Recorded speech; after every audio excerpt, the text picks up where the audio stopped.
You're tuning in to Barski-Lyn Adventures. Welcome to our little corner of the bookish community. Hello, beautiful people of the Bookish Persuasion. Thank you so much for joining us today as we talk about reading, writing, and publishing. I'm C.H. Lynn. With me, as always, is my clever co-host. Tracey Barski. We are readers, writers, mothers, and wives, and we are here today continuing and probably finalizing the discussion of starting a new story. Finalizing. Well, this will be the third episode in a row that we're kind of discussing the process. Last episode, we talked about your process specifically and answered some listener questions. And then the episode before that, we talked about how difficult it can be to start a new story and what a pain in the butt it is when you hit those fences and walls, and it can be exhausting. Obstacles of any kind. Lots of obstacles. I put my plant where my octopus usually goes on the shelf behind me, and so now I have an octopus to play with. So for those listening at home, I'm playing with a very pretty light green happy octopus that can also be angry and dark green, but I don't like that part. Anyway. That's because Cheyenne doesn't want anyone to know that she does, in fact, occasionally get angry. Is it not clear to people? Because I feel like you see an angry side of me more often than most, but I don't feel like I try to hide it. No, I'm just kidding. Oh, okay. Now I'm mad at you. For talking nonsense. For talking nonsense. That's right. For talking smack.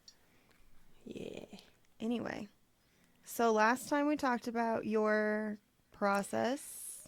My pantsy process. Your pantsy process. My pantsless process.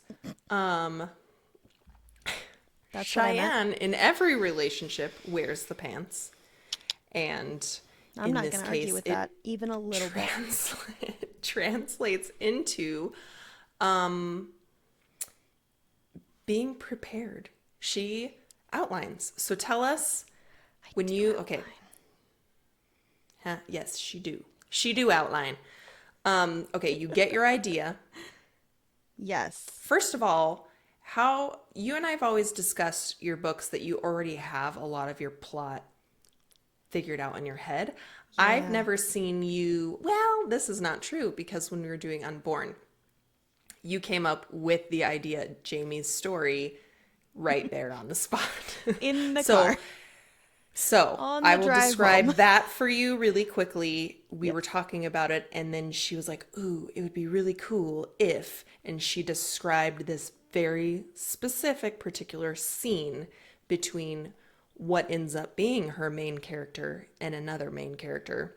Without the plan for me to write this, Tracey told me about this world that she had created. And when I say world, I mean world a la like Walking Dead, Last of Us, what's the video game in space that you like? The soldier one? Mass Effect? Mass Effect. Yeah, I get that vibe. Okay. But like that kind of world where it's like, it's a world that people are moderately familiar with, but there's a lot of different things about it. There's like that dark twist. Yes. Anyway, sorry. So you were telling me about that. So I had told her the premise of my original book that I had done. And then she thought, this is a great starting point for multiple other stories. Ooh, what if there's a character that does this and this happens? And it's this one scene that actually happens in the early stages of her book. Chapter 4. And she described it, and I see how her brain works. I often describe her as a running ostrich, I am just not a race hanging car on for dear life. Nope. We could have gone like cheetah or race car or rocket ship. I don't know why ostrich came to mind. Maybe because severely underrated speed there, because I think they're like one of the fastest land animals behind a cheetah. So she takes off, and also you can ride them. You can't ride a cheetah. Okay, it's true. Just bad for their back. So I've always joked that she is this ostrich, and I just sort of hang on for dear life. But I go along for the ride, right? So I told her she needed to write this story. So that's kind of where it started. And then we went into, so walk us through your process from that point in your idea development to yes. the next step to outlining to then writing. So talk about that with us. Okay. So Unborn is a little different, right? Because Tracey's world, 100%. Your world, I'm living in it, and I love it. And I love helping with world building. But for something like this, my helping with world building is, what if this, that, and the other thing, what if there was a nuclear waste zone in the Midwest? And the Midwest had just gotten bombed out by nukes, because that would be really helpful for my plot. And Tracey goes, yes, and this is why. And then like comes up with the whole reason why it got, just because that's or where I the super already soldiers had the were being reason created. why. Yeah. Yes. Yeah. So, so it's different in that aspect. And then also, Okay, well, let me ask you this question. Your other stories that you have come up with on your own, is that how your ideas come about? Like we kind of talked before about how our ideas come from a lot of different places. Yeah. But tell me, is this how other stories tend to come to you, or is it a totally different process? I think it's pretty similar. I think it's pretty on the same track in terms of story creation. It'll come from a character or a scene, like the Unborn one came specifically from a scene after having gotten world context from you. And character context, right? Because super soldiers. And then also the plot things that happen. You'll have to read to find out. Yeah, I think it happens about the same way. I was like the most vivid example I can think of is Miss Bell's Travel Guides, which was much younger Cheyenne, driving home and saw a person Thinking on the side about of the road. prostitutes? I saw somebody on the side of the road who looked like they may or may not have been a prostitute. And I was like, and that sort of like snowballed my brain. I've always had kind of, my junior year psychology teacher and I had a really long conversation about white saviors. It's sort of always lived in my brain.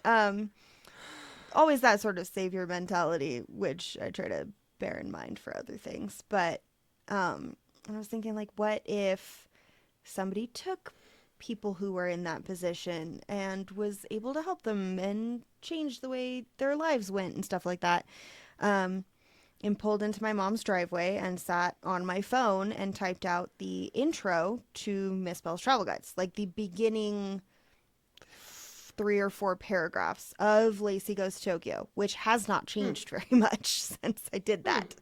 And started with this woman walking down a street thinking about the color red and somebody looming behind her, and turns out that guy's a cop and she's a badass Madam Assassin person.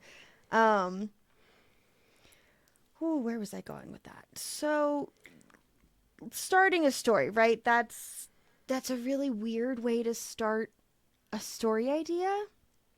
No. I mean, not from the perspective of another writer who Yes. typically gets inspired by the most random things. I think that's what it is. I think it's straight up, it's the most random things are inspiring. And I also, my mind is my own ostrich and I'm just holding on to tail feathers. Which is a problem sometimes. I lose a lot of ideas because if I don't write them down, or if I don't sit and type out the outline, then a lot of the stuff that launched the idea for the story gets lost. And so I'll get to a point where I'm like, I remember I had really killer dialogue for this section. Like I knew exactly the beats of these characters. I knew what they were doing. I knew how they were moving and how they were talking. And now it's gone because I didn't put it in the outline. I didn't like write it down in a way that would help me remember it fully. And I think most authors or writers or creative people in general, our notes apps are just full of random sentence fragments and a paragraph, a list of ideas or names. When I Or went like to when we visit. were writing Love is Murder, texting each other ideas and Yes. dialogue back and forth, which actually was kind of problematic because then when we were writing those parts, we had to scroll up. Yeah. Well, we had so many moments where one of us was like, we need to be recording this. And it was too late. We're like, Yes. okay, well, Yep. we still figured, and the book is still amazing. Like, we still figured it out and it's a great time. But when you're writing by yourself, when you're writing like your own works, then when you get to that point where you do have to present that dialogue again, it's a little bit trickier to get back into.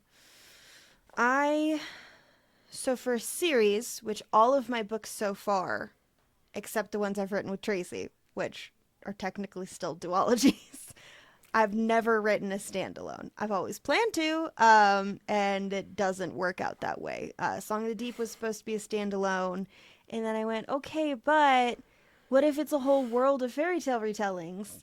And then what if I made a map for it? And then what if some of these characters interacted?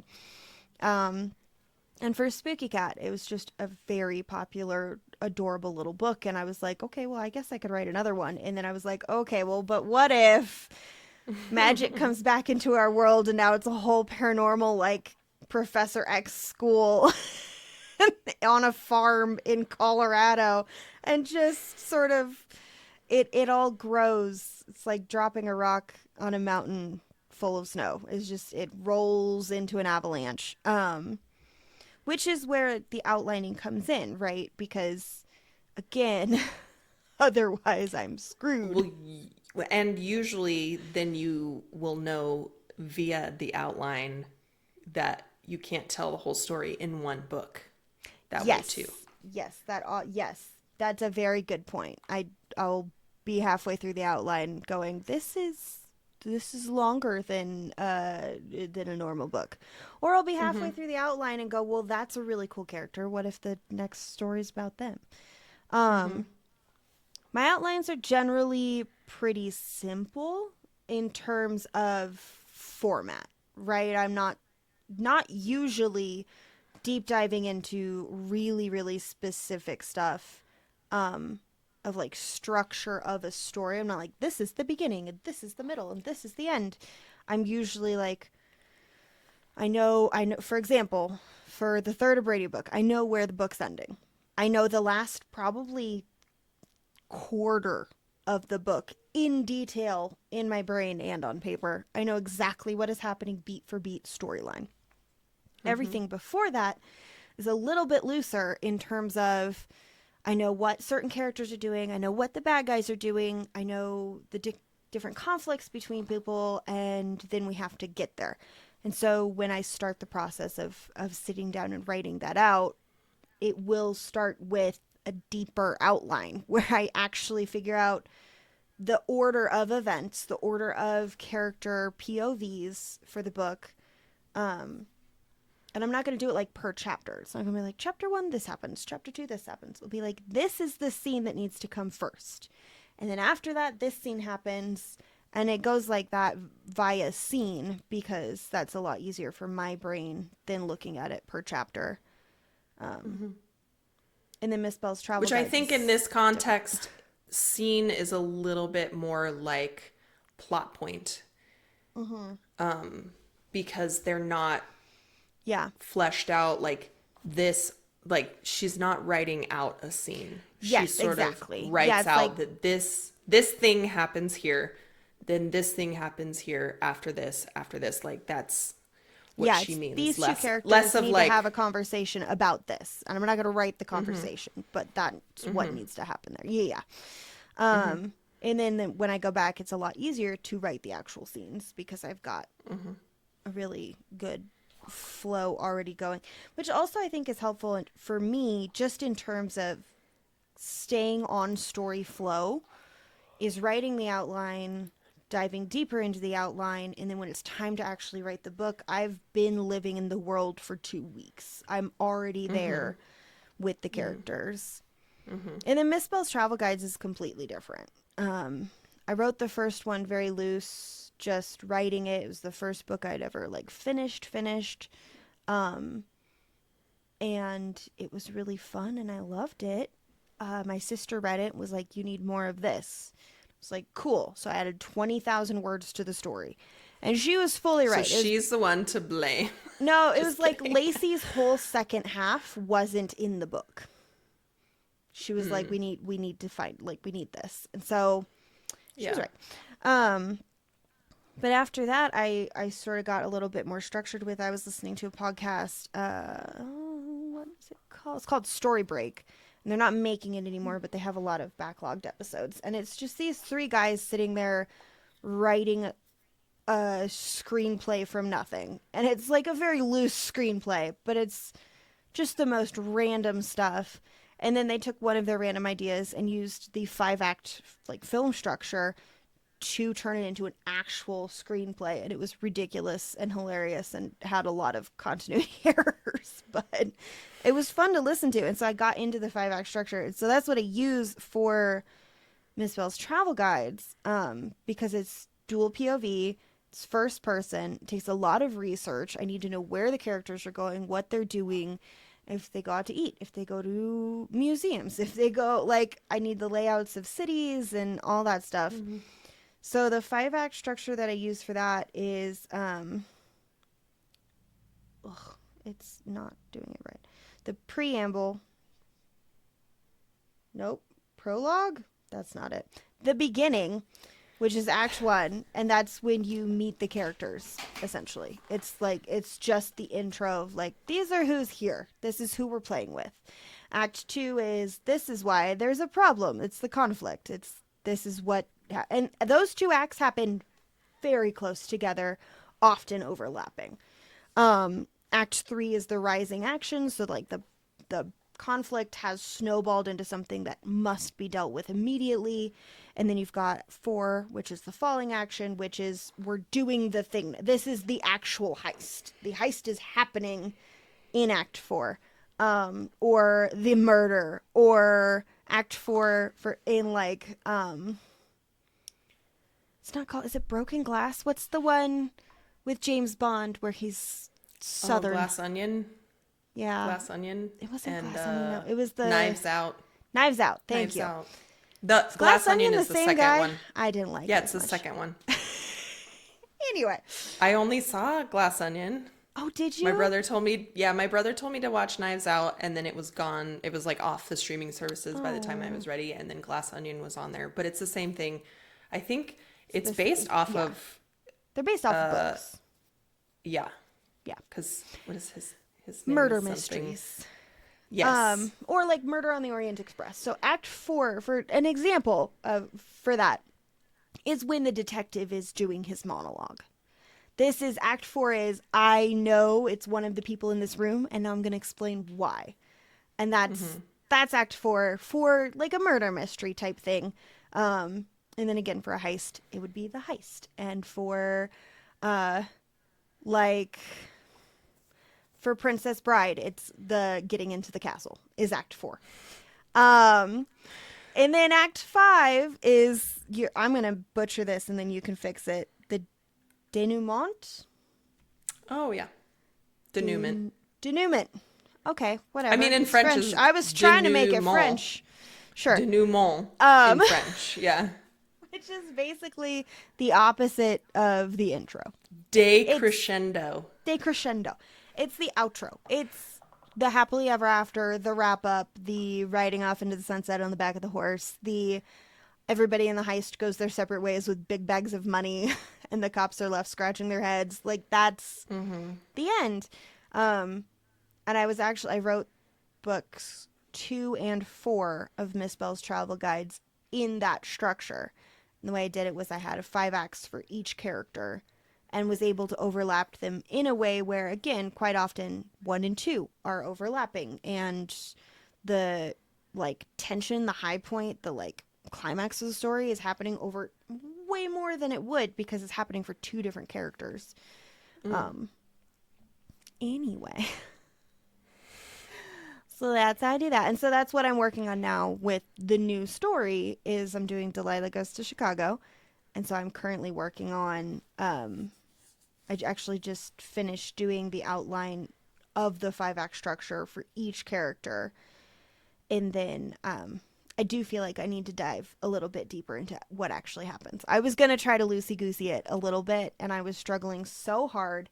And Tracey helped me figure out Delilah's character, and I still feel like I need to outline it more to have a better idea of what's going on. You're making me kind of be like, my romantic suspense is dual POV, and I have a very solid kind of character arc. Like, I did kind of think on my other main characters, like, lesson through the book, which I don't usually do that, but I just wanted that to help inform how I make him react to things partially.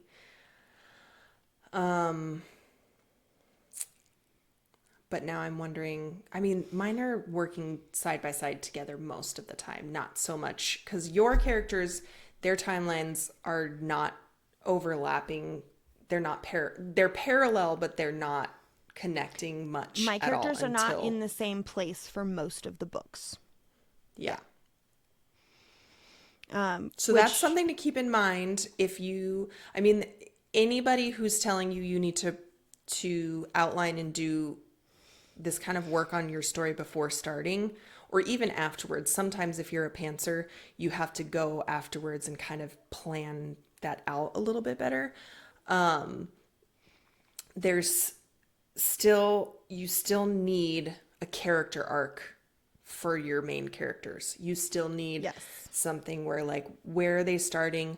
What are they learning? And kind of that process. Yeah, which is very different from a plot arc, right? When I say 5-act structure, I'm talking about the specific plot points we're hitting, and Tracey is talking specifically about the character arc during that 5-act structure. And you want to make sure, this is something that I feel like a lot of, especially new storytellers, struggle with, of those two things are separate and yet tangibly connected, because the conflict is the thing that's going to spark the change of your character. The conflict is the thing that's going to spark your character's actual arc.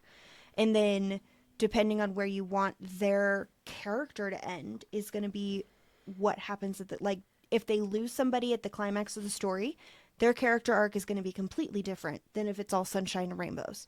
Like, yeah. So, but there's a certain element of, you know, especially if you're going to write a story, dual POV with characters that don't she made balloons. Sorry, guys, for the pause. Connect. She did a not quite a peace sign and made balloons somehow on her screen.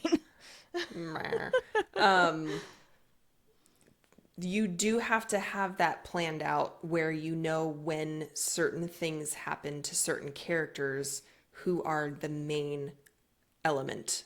Like side characters, some people do all kinds of mappings for all the side characters, everything that they're doing. I don't do that. I kind of hold that stuff in my head for the most part. Or I take notes. But or she takes notes. But usually for like usually in side your characters, head. I'm not. Yeah. Yeah, that's usually in my head, but not everyone can function that way. But you definitely need to be a little more intentional about, if you're doing more than one person's perspective, what's happening at given points in the story. And because hers are separate in that way. Like when I did Love Undercover, two different things were happening to them at a certain point. And so I had to be like, what's happening to him and what's happening to her in that same chunk of time, and making the timeline match up, even if it's somewhat staggered for when we see what's happening. Yeah, and that's what I was about to jump in and say too, is it doesn't matter which person's POV the reader is in. You as the author, you don't need to know ahead of time. If you're a pantser, know at the end of the book. That's fine. But you do need to know what's happening with your characters. She made balloons again. She wasn't even doing anything. It's because it was right here, I guess. Anyway, you do need to know what's happening. I mean, I say this all the time about the bad guys, but you need to know what your characters are doing when they're not on screen. That's important for the story. And it gives the story more depth also. versus if you just, if we just saw Sadie during this 2-day period and then it jumped to Chase for this 2-day period. It's like, cool. Well, what was he doing? What was he doing before that? Like, why? So real people doing real things. Life continues to happen. Which is another thing that gets, I think not necessarily overlooked, but maybe overlooked a little bit of if you're writing characters in a world where there are other people, then there are other people in the world and other things are happening. And for your main characters, they're the main character. For everybody else, they're not the main character. Like, your bad guy is the main character of Love Undercover. In his mind, he's fully the main character. And the way you portray it is perfect. Because he's clearly this narcissistic, egotistical a-hole. And it's not just that he walks in the door and behaves that way. It's clear that throughout the story, whether we are in the room with him or not, that's who he is as a character, which is very impressive and fun to write. When you're writing bad guys, it's fun to bring those dynamics into play. But, yeah. So we covered 5-act structure. Yes. And what that kind of looks like. Do we want to say that's the end of part 1? Or do you want to keep going? Let's keep going, because we kind of, part 1 was kind of the last episode, right? Where we were talking about, like, pantsing something and what do you do when you run into problems. Oh, I'll talk about that a little bit. So, because it's and not... how do you pivot in those ways? Because for me, it's a lot easier because I don't have any sort of set plan. Yeah. Usually, I feel like there's some sort of loose structure in my head that I can't put it onto paper. I'm not good at that element of it. I don't think you're a but I'm not. There are people who are like, I have no idea what I'm going to write when I sit down. And I'm like, I know. We need to interview one and dissect their brain. Yeah. Cause I remember having a discussion in a writing group, about pantsing for real. And they're like, yeah, I literally will sit down with no idea at all. They just write something and from start to finish are 100% pantsing it. Whereas I would probably characterize myself more as a plotzer, which is that I have a loose idea of the plot and I don't, even when I do try to do what Cheyenne does with writing it all down and being more structured in that way, it just feels like a waste of time because I just go off script anyway. Yeah. But I do almost always have certain elements along the storyline that I'm like, I definitely want to have this, definitely want to have this, definitely want to have this. And that's about it that I feel like is structured in that way. So I do still work within confines of that kind of thing. It's just not as organized, I guess. Yeah, so... But I can be flexible and fluid and pivot a lot with all of those things. Yeah, you're able to... So how is your process? Have you had, like, I know you talked about how you pantsed a little bit more on Damon and had to rewrite a lot of it. Yeah. But have you had where you had a full outline planned out and had to pivot a lot in the story and plot?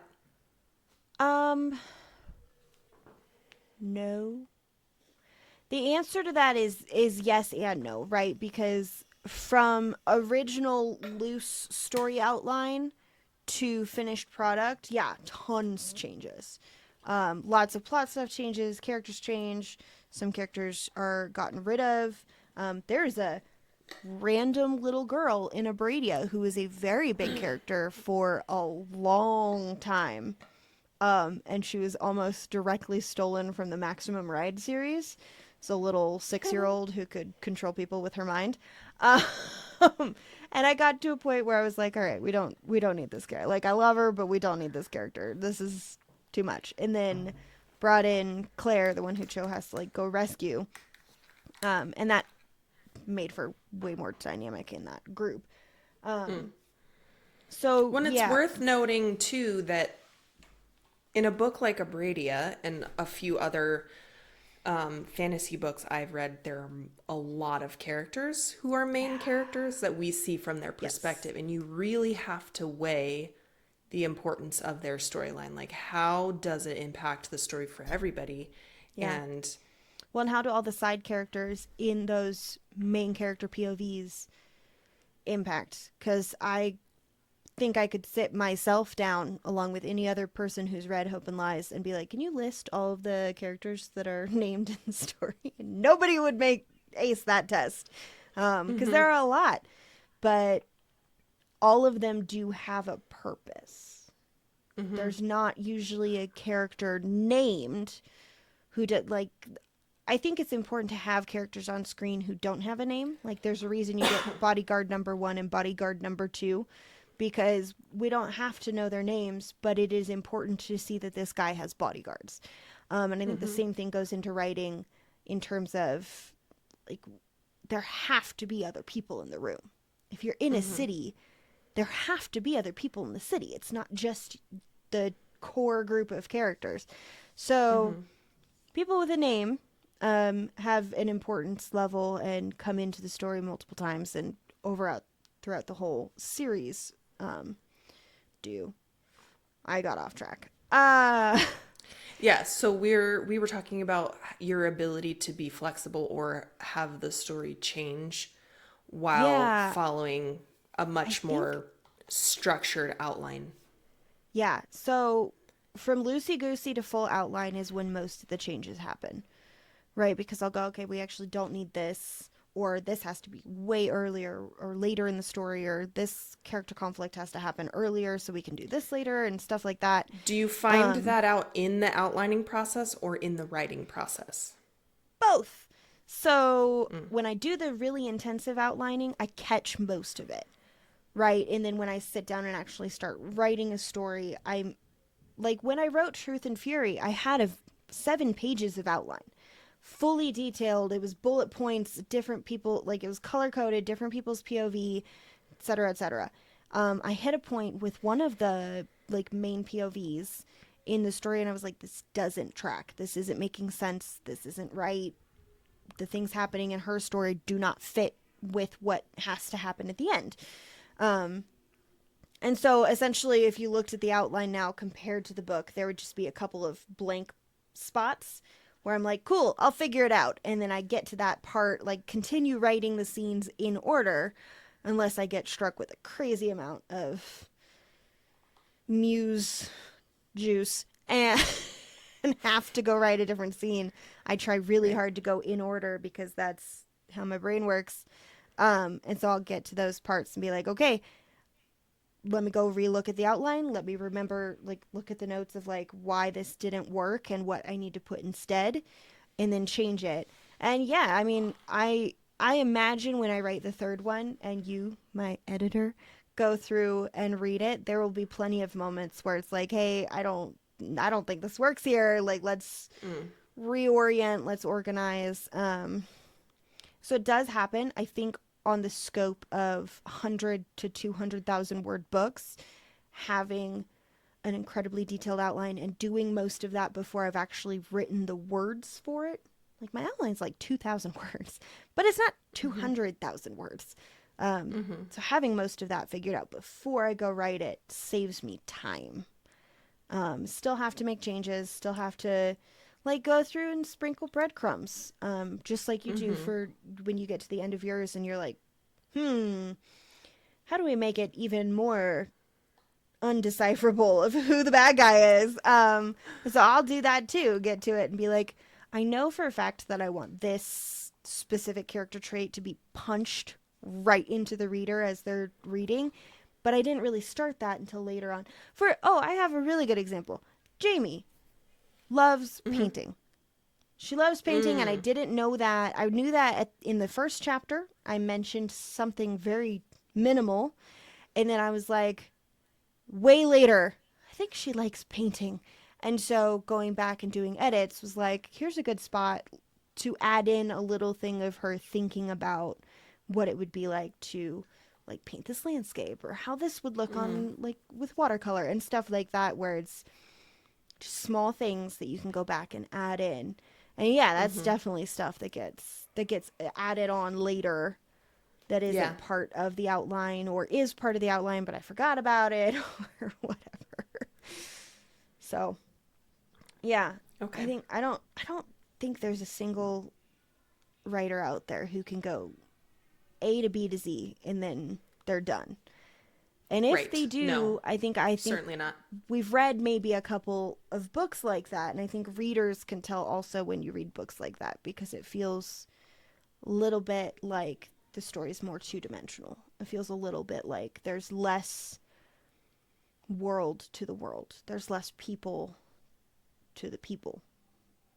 Less dimension. I know. I'm so Yeah. No, pathetic right now. she's, yeah.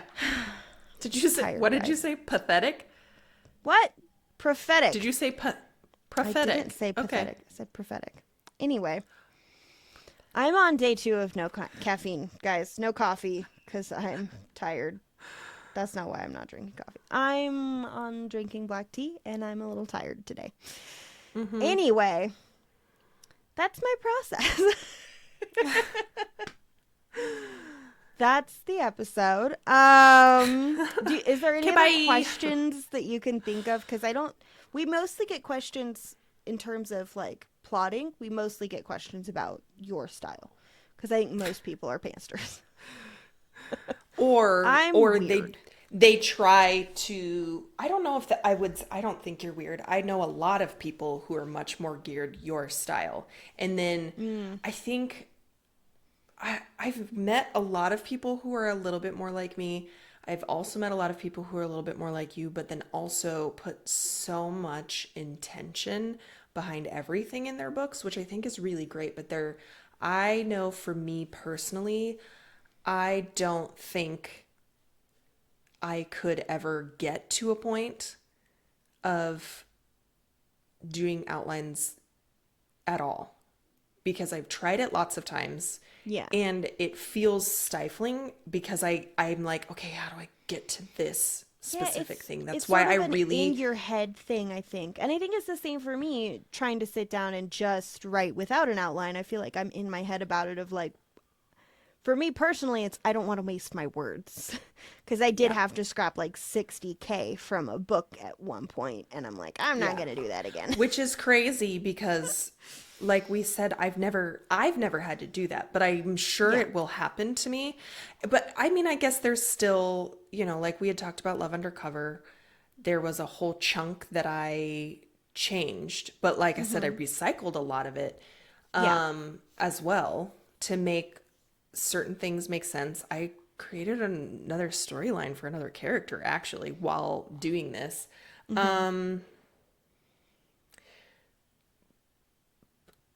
I don't know. I feel like there's value in either way, and there's Oh, for also sure. a way of wasting your time in both ways. Like it's Yes. waste of time for me to try to plot that much ahead of Yeah, time. I think there's a exactly. difference too, like we had talked about, when I hit a wall and I get stuck, I go to you and I talk it out and you throw ideas at me that sometimes I totally am like, no, I don't like that. I don't usually Yeah. say that, but I'm like, It's spaghetti at a wall. It's what something's going to yes, stick, you're going to like it, yes, and then everything that doesn't. And this is important for every writer out there who wants to have writer friends. You cannot take offense. You cannot take offense when somebody goes, because "Can you give you're me a name doing, for a side character?" And you go, "John," and they go, "I don't like that." You cannot be offended. right. Anything like that, and feedback on your writing, like all of that can only make it better. Yeah. Yep. But there's a lot of things that she and I have talked about, like storylines or this, that, and the other thing. It's important to be loose about some of these things, whether you're going to go full pants or full outline. If it works for you, it works for you. I just know for me personally, like I literally was that kid in school when they, how they used to require They try you to make write you an outline outline, your do a rough essay. draft. Oh, and then give it your final draft as part of your grade so they could see your process or whatever. I Hated almost that. always wrote my outlines after I wrote the essay. Yeah. Which, by the way, folks, that's what writing a blurb is. Oh, that's the next episode. All right, we have to go. We're hitting that 40-minute mark, so we're going to dip. Thank you so much for being with us today. Thank you for hearing us talk more.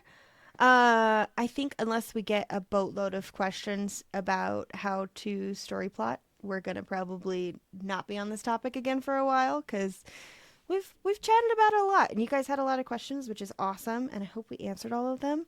If you do have questions, comments, anything like that, please hop into the comments and let us know. Be sure to check us out on Patreon. Also tell us we're pretty. Also tell us we're pretty. Be sure to check us out on Patreon, because you can just join the Patreon without doing any of the paid tiers, and then be able to reach out and comment on our episodes, and we'll be more likely to see it than we are on YouTube. Thank you so much for being here. We hope you're having a beautiful day. Back every other Wednesday with a new episode, and we're going to start hitting the epilogues a little harder in the next couple weeks. So if you do want to hear us talk even more about more things, and then also read Love is Murder out loud like crazy people, be sure to check us out over there. Thanks so much, folks. You're welcome. Bye.